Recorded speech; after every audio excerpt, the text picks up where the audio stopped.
Welcome to LOA Today. I'm Walt Thiessen. With me today is abundance teacher and money coach, Jody Lynn Craven. This is your daily dose of happy. We are so happy you decided to join us today. Jody Lynn, I was just kind of meditating on an interesting thought as we were listening to the intro there, because before we got started here, you were telling me that you and Nate had celebrated an anniversary, and there's a whole thing there with the date and how it has played out serendipitously over and over again. By the way, happy anniversary. But that was pretty cool. And it occurred to me that we have a couple serendipities going on, because you just had a really, really great one going on there, which, just when you were telling me the story, I was like, wow, okay, that's really cool. But we have another one in that this is your daily dose of happy. And the person we have joining us today is all about happiness. She's actually a happiness guru. I didn't even know happiness gurus existed, but there is one apparently, because she's joining us on the show. Her name is Dasha Gordon. And Dashama, thank you so much for joining us today. I have to ask you a question though, because I was reading your bio on your website, and your story, God, it's just so reminiscent of the stories that we've had from so many people who end up in a very happy or joyful place, because you've been through all different kinds of hell. It's almost like you go through the hell in order to appreciate the happiness or something along that line. But I'm not going to ruin the story. Well, actually, I guess I just did ruin the story by giving the tag there, but I'm not going to ruin it any further. I'm going to let you tell the story. So first of all, welcome. Thank you for joining us in the program. How you doing? Thank you. So happy to be here. I'm doing So great. tell us the story of how you got to be this happiness guru. It's a really interesting. I guess you did kind of give a little bit of a prelude. I really do believe that you can only go as high as you've been low. So I do think that might be why so many people who become like renowned in the happiness field went through something very difficult in order to get there. And I feel like part of that is because when you go really, really low, there's really only two options. It's like end it or, find your way back up. And like in that finding your way out of the darkness, it's a beautiful journey, because you really do realize like all these important wisdom points of life, and it's universal wisdom. It's wisdom that everybody needs to understand about life. And, I have so many friends that are like billionaires, or, they have everything that you could ever want, like on paper, but they were maybe depressed or overweight or didn't have their health in order. Different things were going wrong in their relationships and stuff. And I just realized everybody goes through challenges, and it's our kind of universal connectivity that we all have in common, which is we go through challenges and then we have to find our way back to the light. And so to be a happiness expert or guru, as you said, it's really more that I've learned through the darkest points how to find the way back to that light. And always now, after this long, that I can find my way back. And then also I can help people find it too. So I guess that's what a teacher is anyway, is somebody that shows you a way. And I wasn't really, I didn't intend to start out, I wasn't like, I'm going to be a happiness expert, but I think because when I was 7 years old, my mother lost her mind. She became schizophrenic, and it was from drug and alcohol addiction. It like triggered some chemical shift in her brain when I was 7. So my sisters and I ended up split up, and we were put into foster homes raised by strangers. And then we moved around a lot. So it wasn't even like in one foster home. It was just like lots of different homes. So there were so many things, and it was a lot of trauma, because when you lose your family, and especially my mother and I, we had a really strong bond, and she just never got her mind back. I mean, my whole life I suffered from that because I wanted to help her. And if you ever knew anybody with like really severe mental health, I mean, there's different levels of mental health. I became part of the happiness expert is really like a mental health healer, and somebody who's really dove deep into that journey. I understand from age 7 the power and the importance of your mind, your mental health, and your physical health, and then how it's all interrelated, how your physical health is a reflection of your mental, your emotional, even your spiritual energy is speaking to us through all of this. And that's really how this all began for me. Was it started at age 7. It never stopped. But in my early 20s, right after college is when I took it on as a career. Yeah. Wow. With a lot of themes in there we can touch on. I don't know where we want to just, I mean, Jody, you've been through your own stuff too. Which one grabs your attention first? I think all of it. I really relate to you, Dasha, with the mental health. I experienced that with my mom actually when I was a kid. And that was the building block for personal development for me and understanding myself. But I love how you wrapped that to the mental health, the emotional health, the physical health, and your vibration and how it's all tying together. That's totally my jam. Yes. That's one thing that I found so much. I felt like a home with the spiritual community when I finally chose like this path as a career and a dharma, was that, wow, there's other people like me, like I had always been out there. I thought I was just like, an alien or something my whole life. And then finally, when I found the spiritual community, I was like, there's other people like this. And it felt I wasn't so alone, even though I think a lot of times on the healing journey or on your spiritual journey, or even as a teacher, a leader, different things, entrepreneur, there's so many different things that make you kind of at times feel alone, even when you're around people. But ultimately, to know that there are other people that have been through something similar, it starts to create this deep connectivity where, for me anyway, and especially when I was a child, when I was living in all these strangers' homes, that there was this feeling of we are all family. And that is our commonality, the human condition, the human family. Everybody has their different storyline, but we've all been through something. And those of us who have been through something similar, I feel like so often we feel like this like camaraderie, like, okay, we've done it, we've made it through, or like we're making it through at least at this point. Well, the making through is a big deal. I have to ask you a question, and this is a fairly serious one. You were thrust into the foster home network. Were you ever adopted, or did you go through your entire childhood in foster care?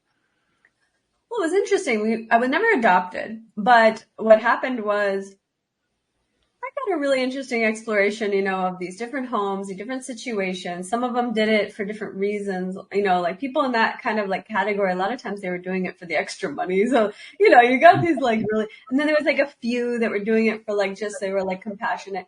But one thing that was the big blessing that happened for me when I was 12, after 5 years of that, it was very interesting what happened actually. My father and my mother, although they were addicted to drugs and alcohol, they kept trying to get us back. And it was an interesting function of the system where your parents can get you back if they try, if they prove that they're like fit enough to take care of you. So they would like go through these stages where they would be like, they would have a job or something, and then all of a sudden they could like get us back. So we would go back, and then they would do something totally stupid and get us taken away again. So like my mother like got arrested at school for yelling at the principal. Now there was reasons, because my sister had her nose broken by a bully at school. So my mom came to school and was drunk and pissed, and she yelled at the principal, like, how could you let this happen? And what they do? Arrested my mom instead of the bully who broke my sister's nose. But anyway, like the whole system is kind of more or less broken. But anyway, there was these moments where we would go back with our parents, and then it would be very dysfunctional, and we would come back into the foster care system, and it was back and forth for like 5 years. And then I was very traumatized from that. I had this like deep loss, and it was like I cried almost every night. I didn't get to sort of have deep bonds with other kids that much because I always knew I was going to be leaving soon. So it was this like feeling of like, don't get too connected. But I was very friendly, and I made really, it was really good I made friends easily, but I never got to keep them. But anyway, so then when I was around 12, it was a time when we were living with my father again. And then he didn't have a job at the time, and it was pretty bad. He was addicted to crack. It was a really weird thing. I don't know how they gave us back to him. But anyway, we were living with him, and we were like, we're going to go stay with our aunt in South Dakota. That was my mother's adopted sister. And she invited us to come for a few weeks. So we're like, we're going to go stay with her. When we get back, we want to see you have a job and get your life together. And so we left, and we stayed with my aunt in South Dakota for a few weeks.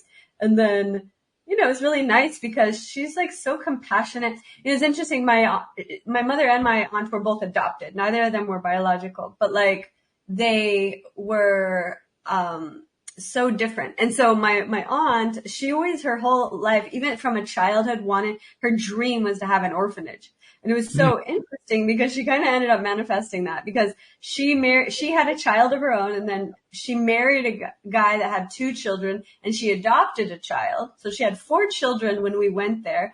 And then we told her what was going on with our dad and the foster homes and everything. And she was very compassionate about it. She didn't have the capacity to take 4 children additionally into her home. But what happened was we left and we went back to my dad's place after this 1 month with her. And then he didn't get a job. And in fact, it was worse. Like, he sold our stuff. Like, he stole our money. Like, I had a total of $500 saved in my life savings account that I had from birthdays, and he took the money and bought crack with it. It was just like the worst case scenario. We were so pissed. So like when I was 12, we divorced my dad. Basically, we were like, wow, we're out of here. We left, and we called our family, my aunt, and we were like, we can't go back there. And so, it was a big decision at a young age. Like, we're divorcing him, we're leaving him, kind of thing. And then my aunt in South Dakota, the one that wanted an orphanage, she was able to take 2 of us, and then the other 2 went with other family members. And so after age 12 to 18, I was kind of in this other type of orphanage, but it was like somebody that was a relative in that way. And she let us live with her through high school. And so it was like a huge blessing, even though it was kind of the same to me, because she was kind of like a foster mom, like she wasn't my real mom. She wasn't even biologically related. And there was like 4 other children in addition, so it was like, it was a little bit like an orphanage, but it was a tiny bit closer to family because well, that's all it takes. I mean, you probably know as well as I do that the statistics for people who go through the foster care system are never adopted and they come out the other end. I mean, the statistics are horrible in terms of their likelihood of succeeding or even being alive. I think it's like 95% are either dead or in prison by 25. I mean, it's just really horrible statistics. So you really did hit the jackpot when your non-related aunt came through for you that way. That was a big deal. That was a really big deal. I think about her all the time. Like, she taught me so many things. I'll tell you one thing. She gave me the best, even to this day, I still think it's the best book I was ever gifted. And I've been gifted some really good books, but she gave me this book when I was, I think, 13. And it's called, you could look this up. It's still out there. It's an old book. It's called How to Be Like Women of Influence. And it's the 20 greatest women of the 20th century. And it had like Mother Teresa, had Oprah in there. Even Oprah was in there like 40 years ago. Like, she was already like with Mother Teresa. She was big already when I was like 12. But anyway, so she, and then there was like Amelia Earhart. Each woman in the book represented a quality of, an embodiment of a quality that you would aspire towards. And me growing up with like no good role models, like really just like traumatized and not having any clue. It was a huge gift, because when I read about specifically Oprah, she was one of the biggest ones. And then the other one, Mother Teresa, I think was also very, very impactful. Just like the story, like I think, Mother Teresa was compassion. Like, that was her word. And so each of them was given a word, a quality, and kind of a description of why they embodied that quality, what aspect of their choice making had led to that. And when I read, it was like 20 different women. And I just remember how impactful that was, because it was my first glimpse into being like, I can be like that. Wow, I'm going to aspire to be a great woman. Not necessarily like a woman of influence, but like a woman that embodies these qualities, And I just, it changed my life, that book. I mean, I had a lot of really good books, but like that one, I just remember it was like, I think the best gift she ever gave me, other than the fact that she embodied this like patience and compassion, and she never raised her voice at me, even though I was like kind of a rebel and a bad, problem child, but like when you're all traumatized and everything, a lot of kids do end up like that. And I was going through that. Yeah. Wow. That's really powerful. I'm glad that you did get that book, because clearly it made a huge impact on you, and it was the right kind of impact just when you needed it. So perfect timing. Wow. Really, really cool. That's one of those things, you look back on your life and you realize, like, every time when you remember, you like see those little moments, you go, that's God right there. You know what I mean? It just brings you closer to that like the knowing instead of like, I wonder or something. It's like, there's no chance these things are just happening on like coincidentally, you know? Well, you certainly had enough to deal with. I mean, not just the part that you've already told us about, but I mean, I was scanning your bio. You were in a very highly traumatic auto accident. You had some serious damage from that. You went through hyperthyroidism. I mean, my ex-wife went through that. I know what that's like. That's not fun at all. I mean, you had a number of things that have happened, and I'm sure they've all fed into the person you've become and the attitude that you've adopted about how important happiness is and how you want to help other people be inspired to it and so forth. Each one of those, in a sense, I'm sure had their own inflection points like you were talking about. But nevertheless, you go through those things and they are traumatic and they are scarring and they're challenging. When you go through those things and you come out the other side, it's an amazing thing. But when you're going through it directly, it's like a continuation of that trauma. You had trauma from an early age and you're continuing one trauma after another. So I guess my question at that point after detailing all of that is, how did you get away from the trauma in your mind? Well, you know, it's so interesting. There was two things that really saved me, I would say. One of them was my enthusiasm, I would say, for growth, right? So it's like, even as a younger person, I would see things like happening in my life and I would be like, okay, I'm going to channel this energy into something good. So for example, I got really good in school and I would get all A's. I would win all the awards, and I was in all the sports and I would do all these sports. And, you know, I would just take all this energy that I had that I didn't know what to do with it. And I would put it into something that would allow me to focus the energy, whether we can call it trauma, but you know, it's actually now as I work with a lot of people with trauma and also through my own traumas, I do still call it trauma, but I want to use, you know, the other day I had a conversation with someone and we were talking about the positioning of and using the word energy a little bit instead of trauma, because trauma is this, it's a form of energy. And when I feel into it, when I reflect on it, and like I had flashbacks about certain moments in my life that were so traumatic that my mind would go into a loop and relive it. And it felt not like that I had that happen one time, but that it could have happened a million times to me in this life, that it happened so often in my mind. It wasn't just the mind, my full body, because I'm an empath and I could feel everything, that I could feel it over and over. And it was like almost like I had relived it a million times in this body, these specific trauma moments. And so, but when I would catch myself, now that's when I fell in love with meditation, because I realized I could be the observer of that. And I was like, wow, I'm doing it again. Because I knew every time I did that, it brought me into a spiral down into a very bad place. And I was like, okay, how do I stop myself from going into this downward spiral? And then I saw it through the meditation practice. I was able to finally be the witness of that. And then I was like, okay, how do I stop this before the spiral gets bad? But then also working with the idea that it's okay to go into it if you create space for that. But if you have the tools to handle it when you're going into it, not to just go into it and wallow in that terrible place, but to go into it with love and compassion, to wrap that whole experience in a new energy. So if I think about it, for example, I'll tell you one of the traumas that I relived my whole life. And it was actually only just the last couple of years where I really fully let it go. And before that, I would just cry just thinking of it, and my whole life. And it was a moment, I remember when my mother lost her mind, I was there that night and I was 7, and I remember. And anyway, so she lost her mind, and a lot of things were connected to that. Like, for example, when she lost her mind, actually developed a story that her husband was an imposter. So our dad all of a sudden was like an imposter sent by the government to whatever, spy on us. I don't know. She had the paranoid side of schizophrenia too. So anyway, she had that. So we had this long experience with her and her schizophrenia before we got taken away. But what happened was she took us on this crazy adventure because she developed this like fixation on this cocaine lord in Colombia when Like literally, she fell in love with this guy named Carlos later. She had seen him on TV and he was like the kingpin of all the cocaine lords.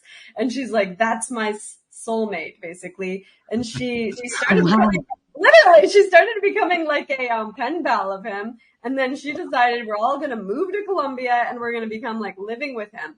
And so she packed us up. We went on this road trip and we were going to go from where we were living at the time, Florida, to Colombia in the car. So we went on this like crazy, literally, wow, before foster care. Okay. So we went on this 6 months road trip and then literally like all these things happened. And it was crazy because, I mean, you would never believe it. I always think one day I'm going to actually make this movie. It's so bizarre. Like what happened, for example, we were driving through Colombia. I mean, no, we never made it to Colombia. We were driving through Mexico. Okay. And this was like in the 80s. Okay. Just picture Mexico, rural Mexico is very poor.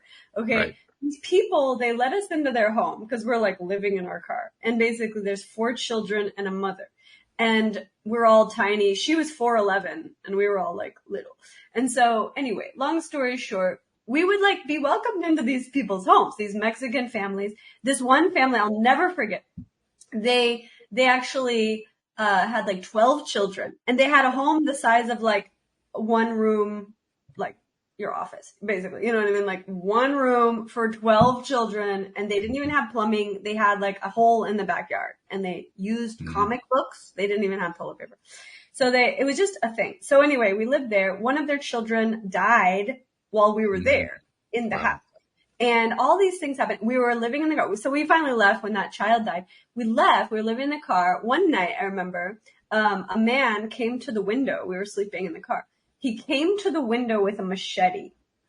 Whoa. You know what a machete is? Yeah. It's a big knife. Okay. He came to the window with a machete. And it was the middle of the night. And we're in Mexico. And he knocked on the window. And my mom was sleeping in the front seat, like in the driver's seat. She looked at him. I'll never forget though. This isn't the trauma part. This is a funny part, but I'm going to get to the trauma part. This is a funny part because she looked at him and she had these ice blue eyes and black hair. And she was a tiny lady, but she was really strong. And she looked at him and she pulled out her machete. She had one in the car. She pulled it out. She looked at him with those eyes and he left. And I'll never forget that moment because it just gave me so much power to think like, wow, like we don't realize how much power we have, like just like that conviction that no one's going to mess with us, But anyway, so we went on this crazy adventure. We ended up in jail because I won't share the whole story. It's a long story, but 6 months we lived in the car and then we ended up in jail because, our passports were expired. We were trying to go to Colombia. We got to Guatemala. Long story short, we're in the jail. So because we got to the jail, they alerted the International Border Patrol and stuff. And like somehow my dad alerted. And so we ended up getting taken back and we got taken back from Guatemala and we got flown back to the US. And that's when we got taken away and put into foster care. That was the first point of going to foster care. But I remember that night when they took us away from my mom and we were like in the dark in the night in this like, where we lived. It was a very rural area of North Florida. And I just had this recurring trauma memory of them like tearing me out of her arms and I was screaming. And I relived that memory my whole life. It haunted me my whole life. And it was like, even this moment I get emotional because it's like just the memory of that, but it was like the screaming and the feeling of like getting torn out of your mother's arms and none of the other stuff like the machete. I mean, none of that was traumatizing to me. That was part of the fun adventure in a way. Somehow my mind had memorized those moments as like an adventure and I chose a storyline of empowerment from those, right? But the one of them ripping me out of her arms didn't. It became this deep wound of separation, abandonment, like feeling of lack of control. Like all these programs were born from that moment. And it was interesting because it took me my whole life to really understand the degree to which I had been at least 50% responsible for how much those programs went deep because I kept reliving it, right? So it wasn't until I was able to stop reliving it and then go back in and actually have this experience where I saw, I could choose to see it with a different storyline, or I could choose to breathe into my little child heart and say, you're going to be okay. You're safe. Like, it's all for the best, like when you're that age and you're having that experience, you don't think this is for the best. I mean, there's nothing good about it, but like when you grow up and you go through the whole journey of life and then you can look back and you can say, wow, actually, I see it's because of that I became who I am, the strong person that I am, the leader that I am, even the compassionate empath of like wanting to serve and help people could be born from that level of pain. Whereas I have friends in my life that they had a very, lovely childhood and then they're just not that driven to like make an impact. They just enjoy life, but it's not like this, I have to help the world kind of feeling of altruism that's born from that deep suffering. Jody Lynn, I see a bunch of questions and comments on your face, so I'm going to shut up for a bit. What a story! Oh my God. That's like there's so many. There's so many things that's throughout that story, and that's just like I feel like a small morsel of the entirety of the picture. Like going to jail in Guatemala, like how was that not traumatizing? It's so interesting, and it just proves that we're constantly choosing what is true, and we can go back into those moments and we can, change that meaning that we assign to it if we wish, like the meaning that you were talking about with your mom of being taken away and that deep trauma that developed there. It's inspiring though to see what you've gone through and how you were just like, yeah, it was an adventure. Yeah, I ended up in jail. Like how traumatic that would have been for someone else and, inspires other people to say, okay, it doesn't have to, like, I can move through that trauma. I can get through it and get to a happy place. Yeah. And it's interesting, like that idea of getting to the happy place, because I've worked with this, like what I would say is like trauma healing, but a part of it is like inner child healing, but it's also like emotional relating to it and like reframing. So there's so many layers to it. I worked with so many kinds of therapists and healers for my whole life. And I realized, there isn't really one direct approach. Everybody has had their unique experience. So it really comes down to, like each individual and really working at the level that they're ready for. But yeah, like it's interesting because one of the things I'm really passionate about right now is working with the military. And it's interesting because they have like so much PTSD. And I think my whole life I had so much PTSD. And we can talk the story about when I got hit by, I actually was in 5 near-death car accidents. And I want to share about that because, you say that again, you were in a 5-year what? 5 near-death car accidents. But I'll tell you. Whoa. Why? But I want to tell you why, because it's weird. Like a lot of people would be like, what is the deal? And even I was like, what is the deal? Like, after like a couple, you're like, why is this happening? Cause I wasn't even the driver most of it. Sometimes I was, sometimes I wasn't. So it wasn't like I'm just a bad driver. It was like, okay, do I just have bad luck? And then I tried to look at like from karma. I was like, did I like hurt someone in a past life in a car? I mean, what is the deal? Like I always tried to figure out the why, right? And so the first, I had a few car accidents in high school, but then the first really big car accident was when I was riding my bicycle. And I was riding my bicycle. It was actually it was the worst year. I would say it's like I've had like 2 or 3 really bad years in my life, but that was like what I would say is the worst year of my life, because that year was when I had my thyroid removed, right? That was something you mentioned. So I had this thyroid disease for 4 years in high school.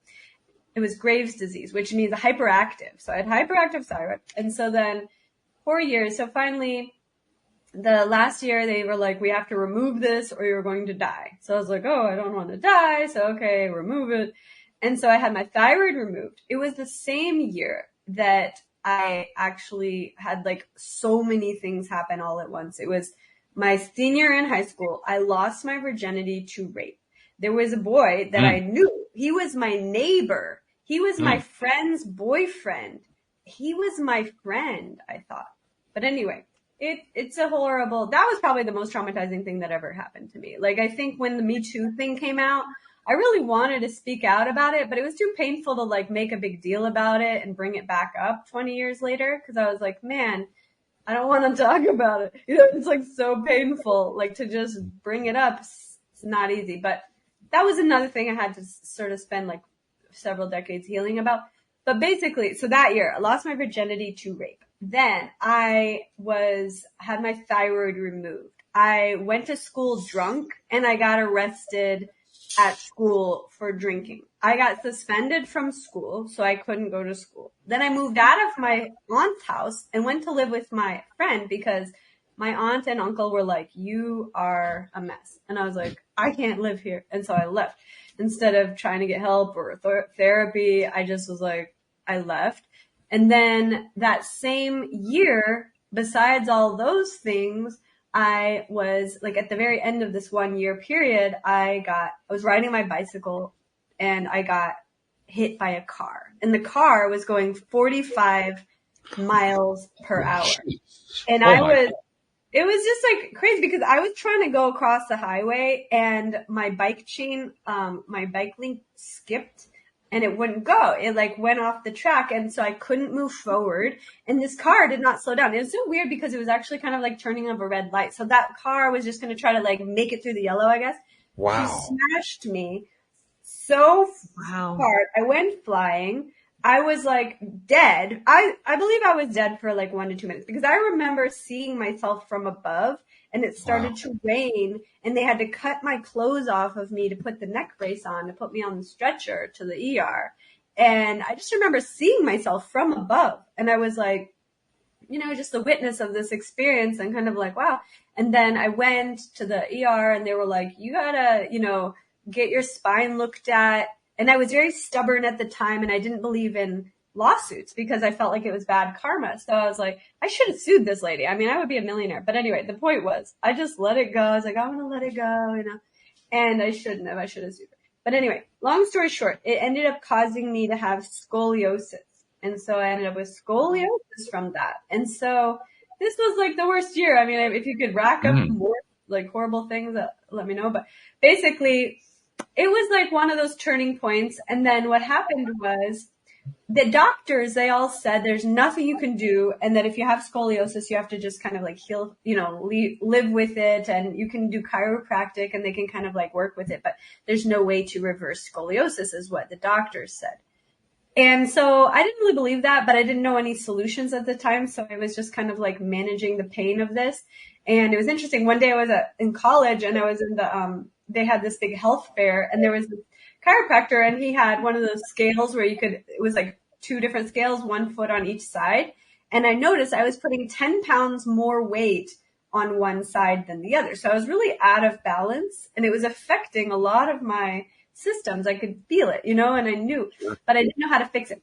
And then it wasn't until a yoga teacher told me she healed her spine with yoga. And that was what gave me hope. And it was one of the many reasons that I ended up being guided to a yoga teacher training in my early 20s. But there was like a number of things that happened around that. Like this whole thing kind of imploded when I was 23 because what I realized is that I was taking all of this trauma and I was trying to like make up for this horrible feeling that I had inside of like not being enough somehow. And so I was like working myself to death and I started, I had a job and a business and I was doing like 20 hours a day and I was burning myself out trying to like do this American dream idea. Like I had this boyfriend at the time. We bought this like house on a golf course in Boca Raton, Florida. And like, we thought we were living the American dream.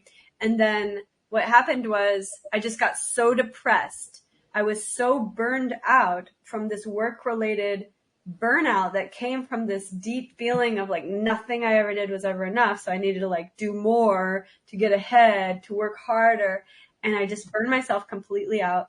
I was so depressed for a year. And I remember during that time, it was like this, one day I woke up and, you know, the alarm went off. I had to go to work that day. And I just looked at the alarm and I was like, I did not want to get out of bed. And I didn't want to do anything. I didn't want to live hardly. And I asked myself, like, what would I do if I didn't need money? Like, if money was no object, like, what could bring me happiness? What could bring me joy back to my heart? And I remember asking that question to God, basically to myself, to whatever. And then it led me to a deeper inquiry of what could bring me actual joy again. And this was the starting point of my happiness journey. And I ended up being guided to a yoga teacher training, which healed me like completely. And that's how I fell in love with yoga. I remember, like, I was so depressed when I started the training, but there was a point when it was a couple weeks into it, and every day we had to chant all these like Hindu chants and mantras, and we had to do meditation and yoga and breathwork, and then we had to do selfless service. So we had to like clean the toilet at the studio for free every Saturday. And I remember sitting there on one of the Saturdays, just cleaning the toilets at the studio for free, singing these mantras like Jaya Ganesha, Jaya Ganesha. And like, I was in so much joy. And it was like the craziest thing, because my golf course palace with my boyfriend and all the money, none of it was bringing me any joy. And here I was cleaning a toilet for free on a Saturday morning, singing my heart out and full of joy. And I was like, wow, there's something to this medicine, this yoga. And so I fell in love with teaching yoga, sharing yoga, practicing yoga, like the path of spirituality just like became my medicine. And it was like such a beautiful transformation in my life early on. So that's a little snippet of the other part of the story. I was half expecting another question coming from you, Jody Lynn. Oh, well, I could get more. I'm sure you could. I mean, but I mean, I was going to step back. I mean, I'm really going to step back. I want to see what you're going to come out with, because I mean, there's a lot of things to connect to here. Oh man. Wow. Okay. So we went through all of this trauma, and then, you started to, first spirituality, it sounds like, was the introduction to yoga and meditation, and like going within to ask yourself that question, what is going to make me happy? Then like what drastic changes, or what did you decide to do next in your life at that point? That's a good question. So what happened was I left all that other stuff. Like I left the boyfriend, I left the place on the golf course, I left the job that I had, I left everything. And it was like all my safety and my comfort zone. I just gave it all up. I had very little money in the bank, but I was like, okay, I'm going to start this life. And I just had this deep feeling that it was all going to work out, And so what happened was I started a business, and I didn't actually start with yoga. Actually, in the beginning, I didn't really believe you could make a career out of yoga, because back then nobody was really making a career out of yoga. Like, this was 18 years ago, so like people were kind of teaching yoga at the YMCA for free, basically. It was like there was only a few teachers that were thriving. Like, that's it. And so nobody really saw it as a viable career. But so I was thinking, well, I could be a fitness trainer. So I got certified to be a fitness trainer at the same time. I started working as a fitness trainer at a country club. But it's interesting because a lot of the people started finding out that I was a yoga teacher too. And word of mouth gets out, and then everybody's like, can you teach us yoga? And like, just the universe was like, yoga. And I was like, no, like, you can't make a career out of it. In my mind, I was like trying to resist it, but I was like, okay, I just started like teaching yoga. And then it was just amazing because one thing always led to the next. So for example, back then I remember one of my friends, he was a professional boxer and a coach, and he said he gets his clients on Craigslist. So I was like, okay. So I started putting like ads on Craigslist. Nobody was putting ads on Craigslist back then. So I got like all these clients, and they were really good clients, like CEOs, attorneys, like really wealthy people. And then they always had friends. So they would like refer me to their friends. And then I ended up like this huge like client list of like really successful like CEOs, doctors, and everything like that really quickly. So within the first year, I think I made like $80,000 as a yoga teacher, because I was just like loving this like new life. I was like, I got freedom. I can do what I love. And I loved teaching, and people loved me teaching them. And I also learned like how to be a healer. So I would help them with their nutrition and their diets and their getting in shape, but also like with their emotional and their spiritual problems. So I became like this like spiritual coach for everybody, and they would just love coming over. So I actually got this like cute little place, and they would come to my place. And it was really smart because I was living in Boca Raton, Florida at the time.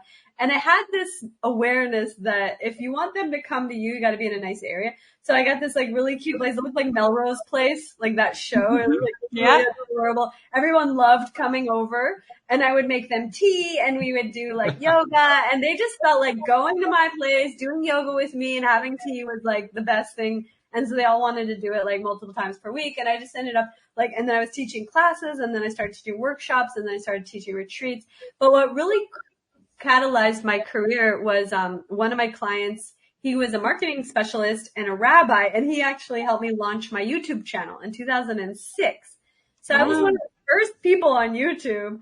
Now I feel so, like I feel like it's a weird thing that happened because I was one of the first people on YouTube. But so I launched the first ever online yoga challenge. 30-day yoga challenge went viral in 2008, and we reached millions of people, and it was amazing. But I got like so flooded with like people from all around the world, like telling me, oh, I need help. Can you help me? And I was not good at like leveraging myself or asking for help. So I got so overwhelmed with the amount of people asking me to heal them that I just, after a couple of years, I stopped doing YouTube that much because it was like 2010, right? And I had already been doing it like 4 years.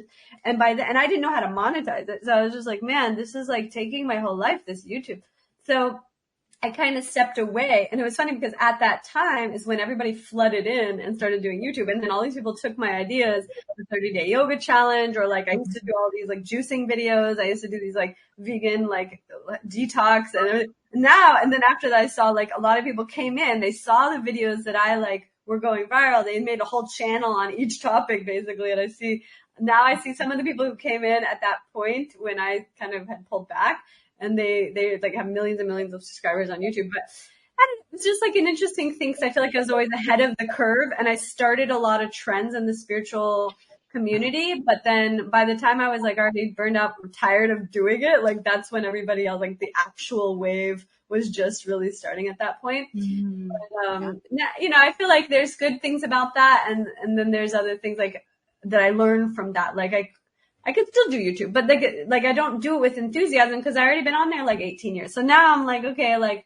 do you go back to YouTube and make more yoga videos? Like, what is like, like the formula? Because everybody, when you're just starting, it's all exciting and, oh, what topic should I do? And then once you did it like 15 years or more, you're just kind of like, okay, that's just another platform. Or, like I see all these platforms, they're just kind of like lots of different good things about them. But then it's like, I learned after so many years on social media that it's like, don't make your life based on any of these platforms because we don't own them.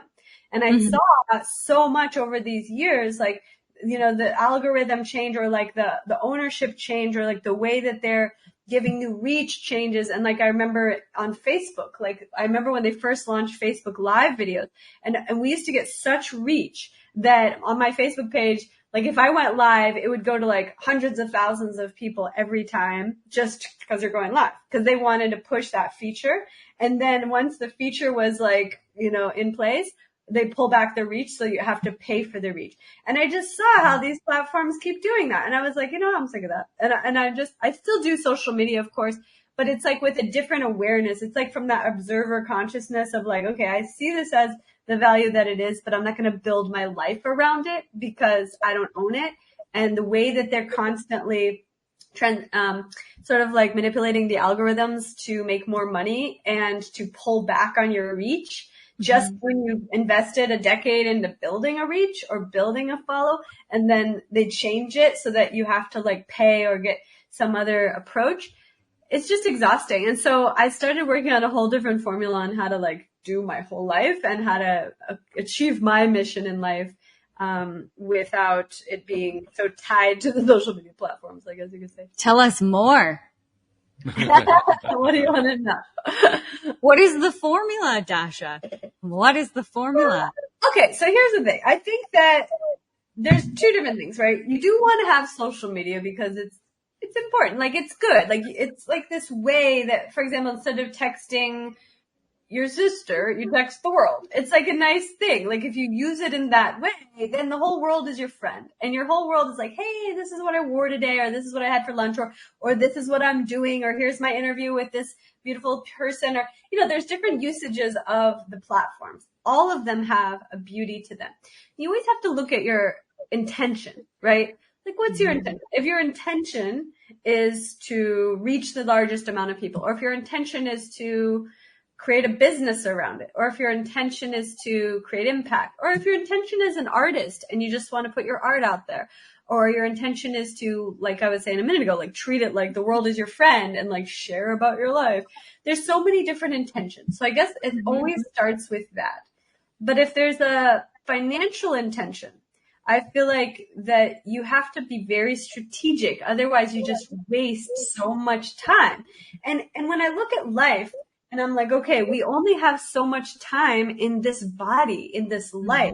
How much of it are we wasting on things that if we look back when we're 90 or 100, and I'm going to be 150 it'll be 150, I'll be sitting back there reflecting on life. Will I be really grateful that I spend 90% of it on social media?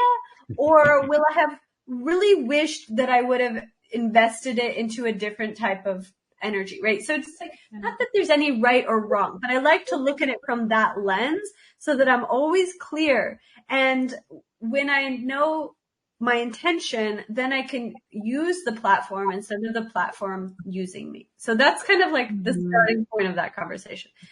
So like once you get those points clear, then you can sort of create a strategy for yourself, right? So if your strategy or your intention, like I said, has to do with making money or a business, or combining that with impact and reach, there's different like intentions, right? So if you don't have an impact intention, but you have a money intention, it's a totally different strategy than if you have an impact intention, no money intention. Because I know people like that. I know a lot of people, they just do social media just to impact the world. Then I have like other people in my life. I'll tell you, one of my ex-boyfriends, it's a very interesting story. One of my ex-boyfriends was really famous specifically on YouTube and Facebook, but he was also big on Instagram. He was like a fitness model from Germany. He was like half German, half Israeli. And he had like, I think 3.5 million fans on Facebook. And he had a very engaged audience. Like he had like every post, he would get like 50,000 people liking it, like on Facebook, which is very hard to do right now. But anyway, he had like this and like he was so good at everything. Like if you Googled six pack, his brand came up first on Google. He was just so good at these things. Okay. So just to give you the little backstory on that. So anyway, what happened was he became aware of his addiction of it. And then he became really aware of the relationship between his mental health and this addiction or the dopamine hit of getting the like. And then he became really aware of the tie between all of that and the fact like of the machine that it is, right? And that you have to feed it certain type of content to get that level of likes. Like the content with him shirtless with his six pack, that was the content that worked really well. If he put something else, it didn't work as well, right? So he knew he had to feed it this certain type of content in order to keep it going. But he also realized out of 3.5 million fans, majority of them were gay men, and he wasn't gay. And he was like this, all of a sudden he realized he built this huge machine around the audience that he didn't even want to have. Like, let's say you're looking for like people to invite to your party. He didn't want these people at his party. Like he didn't have anything against gay people, but these were not his ideal audience or customers or anything, right? So he's like, what do I even do with these 3.5 million gay men that are like, really interested in my six pack? And so it was an interesting thing as he got, went down this rabbit hole of looking at, okay, how do I get out of this machine? Because when you're so enwrapped into it, his whole financial model is wrapped around it, right? So he would make so much money. Like Gymshark would pay him like $40,000 for like, wearing their clothes, you know, and like whatever. So he would do all these like deals and he was making really good money. He would say like, money just flies to me. That was like his affirmation, but it was true. Anyway, he had all this money flying at him. He was on TV, everything. So, but long story short, he wanted to get out of it because he realized he had built a machine that wasn't what he wanted his life to be, right? And it was the audience he didn't really want. It was the machine. It was the dopamine addiction energy that was like feeding it. It was like the fact that he had to stay in that level of consciousness in order to keep the machine going. And he just literally, after I took him to an ayahuasca ceremony, actually what happened was, it was like 2016, I took him to an ayahuasca ceremony and literally woke him up so much. Within 1 year, he walked away from his whole social media. Wow. And he had, luckily for him, because he's so smart, he had built a business that was paying him royalties. So he didn't need social media at that point, thank God, because he had built his life around social media where it was his source of income. But he had to reconstruct his entire approach to how do I earn money and to do it in maybe not offline completely, but an off social media approach. And it really fascinated me because at that point I was still in the mindset of like, oh, social media is the best way of making money. And actually there's a lot of people that I personally know that do make really good money on social media. I even know people that, you know, their brands are doing $1 billion and, you know, a good amount of it's through there. But like, I know also I have some really close friends that are billionaires and they don't even have a personal social media presence. Like they don't even go on there. Nobody knows their name even. Like they're just like incognito but they're a billionaire and because their company was structured in a way that it's providing such value through different channels, right? That it's bringing this level of wealth and abundance and support for their bigger mission in life without the need of the machine. So I'm just giving you this like little glimpse into the big picture because there's so many different ways of going, right? There's the way of like build your whole life around it and like make that way work, like Jay Shetty style. But then there's like the way of like that I just described, my friends that are billionaires.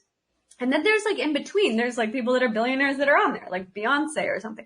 But someone like Beyonce or Richard Branson, they're billionaires, but they don't spend time on social media. Guaranteed they're not scrolling on social media ever. Like that amount of even 1 second of that is such a waste of time when your time is worth $1 million a minute that you're kind of like, I guarantee they're not doing that. And they don't even post for themselves, right? So there's like a level to being present in that world without it being like even you doing it. So there's different ways of going about it. But like at the earlier level, like not like that you're not the billionaire, right? And this and that, but like it's just the strategizing and asking those in questions, which are like, okay, what do I want my life to be? And does it require me to be on social media? And in the way that I'm interacting with social media, is that actually nourishing me? Is this going to be something that I look back on when I'm 100 and go like, wow, I'm so glad? Or am I going to be like, why did I waste all that time? And I've been really filling into that. So the new structure to my company, I'm really excited about. We're doing a lot of different approach. One of the things we're going to be working with the Department of Defense. And this is a really exciting new direction for my life's work, you know, and it was like, it came to me because I worked with a lot of people from the military over my career. And I even like both of my grandfathers were in the war. They were both in the military in World War II during the Holocaust. And then also, I had a lot of people in my life who were in the military, clients. Even when I first started the YouTube channel, there was this guy and he was like a military chaplain in, I think either Afghanistan or Iraq. And he used to email me and he was telling me him and all the guys at the base were doing my yoga videos and it was helping them. And I was like, oh my God. So there's a good example of where social media is very powerful and beneficial, right? So I'm serving my mission through that. But then he told me, you know, back then he was telling me how much it was helping them. But it was interesting. So now all these years later, 18 years later, and I'm thinking, you know, like I got really passionate about the military because one of my students, somebody from my community contacted me and he said he wanted to do our yoga teacher training that I have an online program, and it can become certified to be a yoga teacher with the Flow State Institute. And basically he said that the military would pay for the training. They have an education stipend available, and that you just have to apply and get approved through the Department of Defense or through the Veterans Administration. And then you can get these, the tuition completely paid for by the government. And I started looking at that as like such a beautiful alternative kind of approach, because you can serve this really like what we're doing. We're going to be serving the people that I feel really need it the most, you know, because one of the biggest problems that they face is like PTSD. And like I just described, I went through a whole life learning how to heal PTSD and working with people with that. And yoga is one of the number one science-backed solutions for PTSD. Like when you incorporate also the breath work and the meditation and all the different aspects of yoga. And even backed by Harvard and Stanford, which I've worked with both of those universities. And it's interesting because I feel like my whole life was preparing me to work with this level of PTSD. And also I was thinking to myself, like, I want to find people that have experienced the level of trauma that I have so that I can relate to them. First of all, they can relate to me. That'd be interesting. You know, because I think like a lot of people always my whole life thought of me as like this really happy-go-lucky person because I have kind of a really bubbly personality.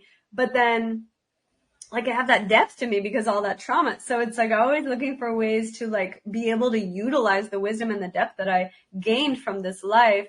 And so this is an exciting new direction that we're going with the military. We're actually going to be able to offer our training to the military spouses as well. And the Department of Defense will cover the tuition for the spouses of the military. So this is a big project that we're working on. Cool. Lynn, having you ask the questions was definitely the right move. Because look at the answers you got off of your questions. I know, right? I mean, whoa. We love stories around here, but we just got story after story after. This is like Storyville that was going on right here. It was engaging. It was fun. Good. Yeah. And it's an hour. It's almost over. It's like, wait a minute, where'd the hour go? That's not fair. I want the hour back. Give me another hour of this. Oh my goodness. Tell people before we got to get a couple pieces from you. First of all, tell people what BFF Gift Club is. Okay, so BFF Gift Club, it was born from my passion for helping children, actually, because like I told you my childhood story. So I've always had this deep passion for children. So I started an initiative called Children of the Future. It's like my nonprofit. It's called Bright Future Foundation. So Bright Future Foundation is BFF. Okay. But BFF also means best friend forever, right? So when we were kids, we used to have those necklaces and it was like a heart and you give half to your best friend and it's like best friend forever. And I thought I was like, wow, Bright Future Foundation is BFF. And I was like, wow, that's so cool. And so I started thinking of like, how can we do something special like for this? And so I developed this concept and we're getting ready to launch it, which I'm so excited about because my whole career I was always trying to come up with little ways that people can get into meditation, you know, and like really get into these habits that can change your life. And especially with breath and meditation combined is like so healing, especially for PTSD. So anyway, we created this idea, which is like these bracelets. I'm calling them breathing bracelets. Right. And so, you know, like a mala bead, how it works is you got those big necklaces. The thing is a lot of people wear malas, but they don't use them. So I was like, I want something that people actually will use. So this is a bracelet. It only has like 16 or 18 beads. And this one I love. I always wear it. It's like, natural crystals and stones. And basically each bead represents a breath. So you can do like a 16 to 18 breath meditation once or twice a day or like every hour. I mean, it's only like a minute, but you know, when you stop and be intentional with deep breathing, you can change your whole life. So with these bracelets, we're launching this new initiative called BFF Gift Club.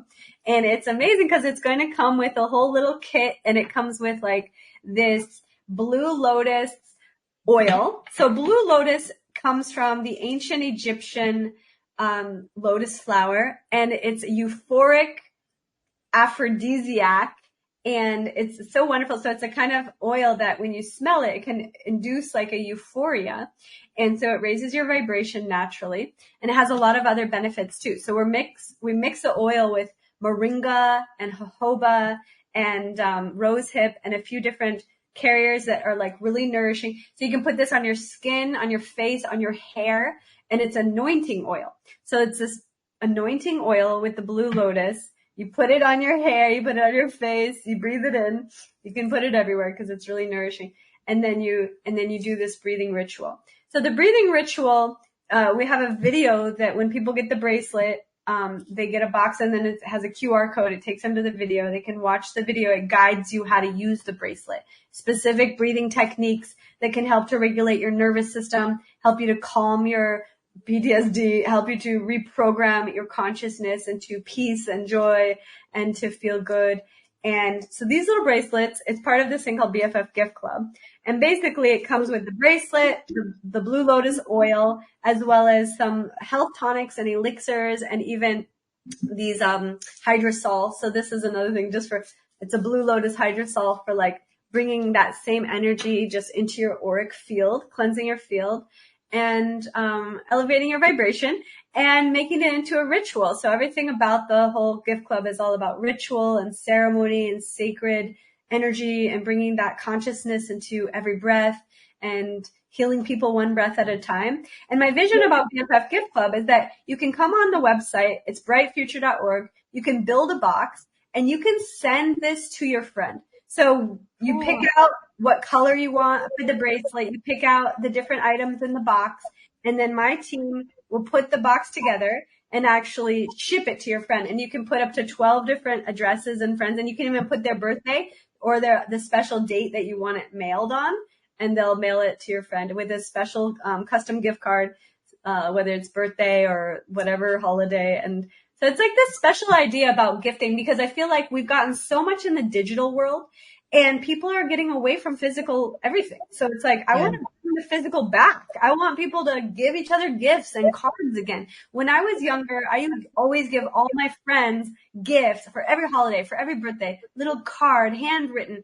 And nowadays, you hardly get a text from your friend. Like, you know what I mean? It's just so disconnected. And I want to bring people back to connection, back to their soul, and back to this like true experience of life and a little bit away from the digital, which I went down the rabbit hole of digital for way too long. But I'm still in the digital, and I even love AI. But the idea that we need that physical, real connection, real gifts, and to remember your friend on their birthday. And so that's what it's all about. Brightfuture.org. People can go there, build a box, and send gifts to their friends and spread mindfulness and wellness. Wow, we're going to include a link to that as well in the show notes to make it easy for people to find that. My next question is one I usually ask. I'm not even sure it's an appropriate question in your case, so you'll have to kind of reframe it as needed. But do you look for people to reach out to you? And if so, how do you want people to reach out to you?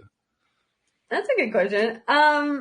Depends. I always like to get a lot of messages, but if people need my help, I'm always available to help people. So that's kind of the fine line. But so people can reach out to me. I mean, email is fine. Actually, they can go on the website, brightfuture.org. We have a contact us website. I have my own personal website at Dashama.com. I have my yoga website is at flowstate.yoga. So I have a number of sites. If they go to flowstate.yoga, if they're interested in doing the yoga trainings, they can fill out an application and then they can also schedule a time to have a conversation about their goals. And that's another way to connect. I also do coaching, in different capacities and also social media. So on every platform, I'm available. Dashama is my name, Dashama. And Instagram, if you send me a DM, I get those messages. If you tag me on social media, if you get the BFF Gift Club and you tag me, I'll repost it.